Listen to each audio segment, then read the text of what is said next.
Welcome everybody to Young Composer X to Red Hot Chili Peppers, The Drummer. It's been a bit and we're going to catch up this weekend, but for now let's focus on yet another single by the Red Hot Chili Peppers. There's a video for this. I've already heard the song. You can watch my full album reaction actually, where I go over it, but was thinking maybe let's go more in depth because they chose this song as a single. Must be a reason for that, and it's not midnight right now, and I'm not pumped on adrenaline at the thought of a new Red Hot Chili Peppers album, so maybe we can do something a little more constructive.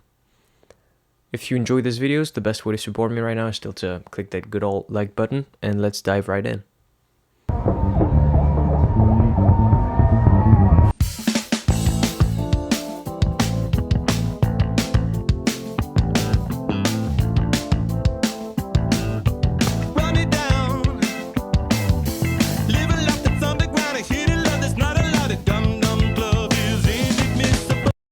You know what? Until the guitar joined it, I actually didn't notice there was no guitar because Frusciante's influence is so noticeable. If you watch my channel, you know I'm a huge Frusciante fanboy. If you watch a lot of videos, I'm sure it can get actually annoying. Because we're talking about Red Hot Chili Peppers. Today we're not talking about John Frusciante as a solo entity. But there's no way we can talk about this without obviously mentioning him, because he's a huge driving force in the band. Both in terms of how the performances sound, because he does two things: he sings and plays guitar, and in terms of the writing, because he writes a lot of the songs musically, and sometimes helps Anthony Kiedis find harmonies and melodies and things like that. So I know some people have been drawing some Genesis parallels, which I kind of understand. It's like a very straight drum beat. The tone of the bass is quite fat. It's quite fat, and it's being amplified by the fact that the beginning is a little bare, because obviously you have this fat bass tone, you have the drums, and then it's just this really cool synth. I love the synth. I love the chord progression because it's going everywhere at once, yet it happens to return home perfectly. And we're not going to go into the theory simply because I don't know it, but I think there's some major minor thing going on where you're having a Picardy third at some point, like the main chord of the key, becomes major instead of being minor. It kind of throws you off. And then these little jabs that Frusciante gets into. I'm sure I say that because of a Rick and Morty episode where there's Elon Tusk, right? And Rick goes, "I don't like these little jabs you get in, Elon." So I'm using that for music now. Sorry. These little jabs Frusciante gets into are so simple, so simple. That's the key to writing like Frusciante, is making something dope out of a very simple thing. And here's the chorus and the key change. Check it out.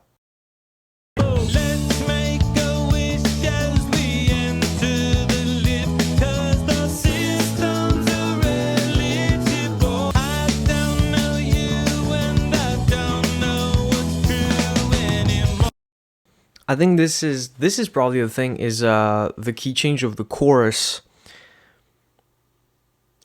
is actually the opposite key to the verse. Let me check this out. Let me check that in my brain, yeah? Yes, that is exactly what it is. If you check this little friend here that gives you a A4, you can notice that the verse is in A minor and the chorus is actually in A major. Let's go.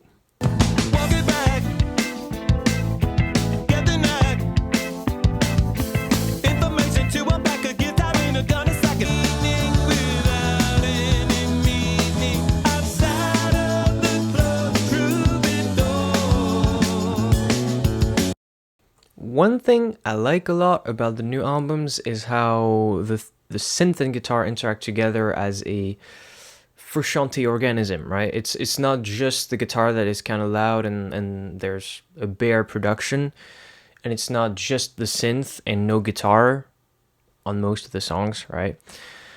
But it's Frusciante playing synth and Frusciante playing guitar at the same time, and it's really complementing the other part. But one thing I don't like about this new album, and Unlimited Love as well, even though John has a solo moment to shine on the Heavy Wing, for example, is how quiet the backing vocals by Frusciante are. I never even noticed that there was a little choir thing like before Frusciante sings the actual words in harmony with Kiedis on the chorus, because it's mixed very low and there's a few things going on. There's a tambourine or whatever, synth, guitar, bass, vocals, drums. I get it.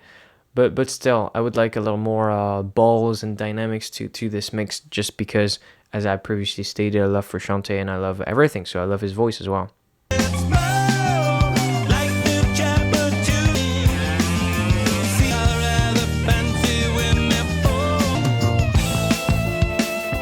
Bro, this makes the song.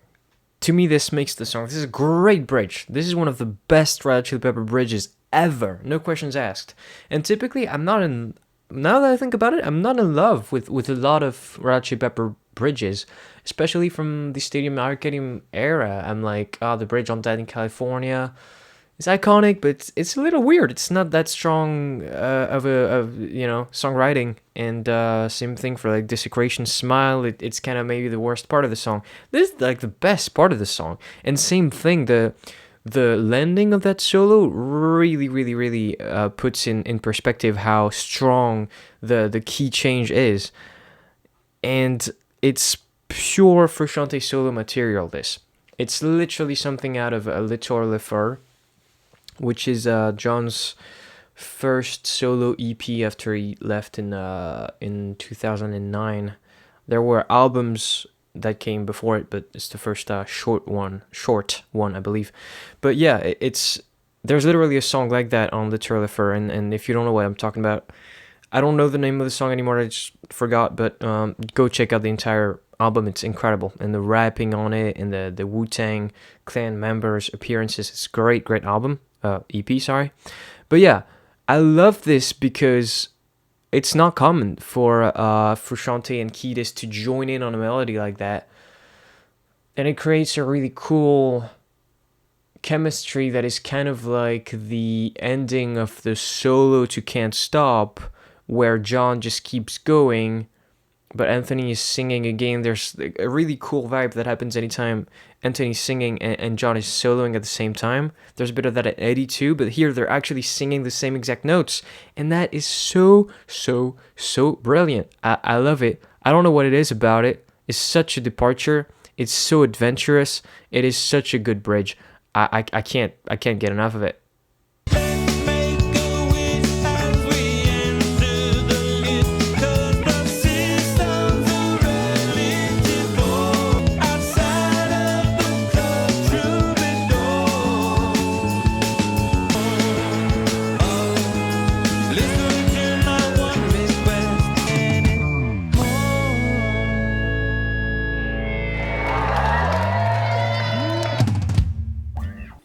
Damn, dude, I like this weird stuff, this weird music at the end. I don't know if that is a demo or some sort of cover or something. Could be a John demo of the song or something, or Flea for all. I don't know what it is.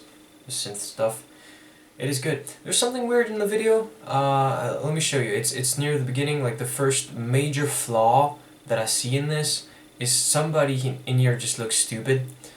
See this? See what this is? This is somebody that made the conscious decision to get pink hair. And that's just not very realistic. I don't know why any person or musician would do that ever. I can't condone of this action, and I think it ruins the video for me. I can't really say that I enjoyed this. Alright. I didn't understand why they chose the drummer as a single. I always loved the bridge since, not the PewDiePie one, this one, since I first heard the song. But now I kind of get it. I think it's surprised a lot of people, a lot of fans that like to dislike on the video. Is not a very good ratio. It's not bad, but it's not very good. I think it's the synth maybe, just the fact that it's not a John-led song really and stuff.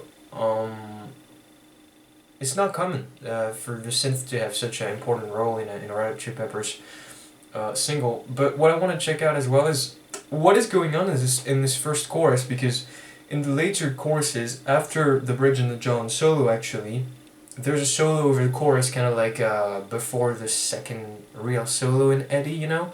How the final choruses have this like John lead sound with Anthony, like we mentioned. I don't know what the heck John is playing on the first chorus. I don't remember at all. Trying to contrast it with the later ones, I don't know. Oh my god, I'm dumb. The mic. But yeah, he literally wasn't playing. He was not playing. He is not playing during the first choruses. That is cool. That's what it seemed like to me. Yeah. So you get this really shocking thing when he joins in for this later chorus, and it's like he's singing with Anthony, right? With his guitar.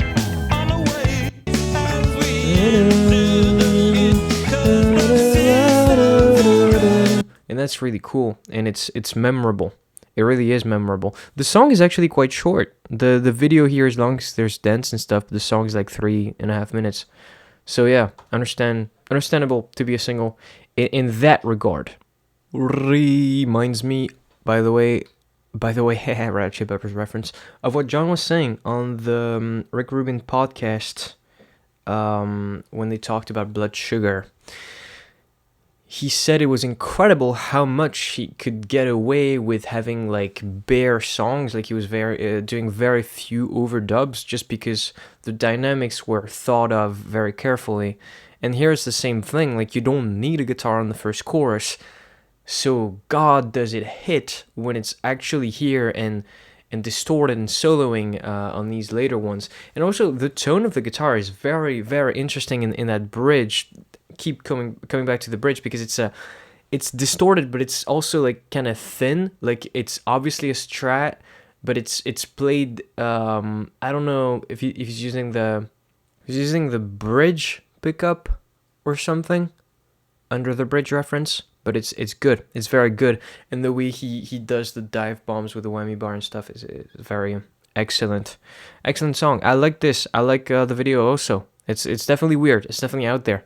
But as always with the Red Hot Chili Peppers, whatever they do that is a little cringe, they completely own it, and it makes it very good. I wonder how they do this live, because the synth is so important. I assume they will just have their synth guy play it, but I wonder how that's going to look, because I've seen them live, and the synth player is kind of hidden, obviously, because he's not in the band and people don't know him and stuff like that. But yeah, John is literally not playing on the choruses, so what is he gonna do? He's just gonna stand there like, I don't know. We'll see. And we'll see if you subscribe to my channel. That'd be a win for the both of us, maybe. Good day to you.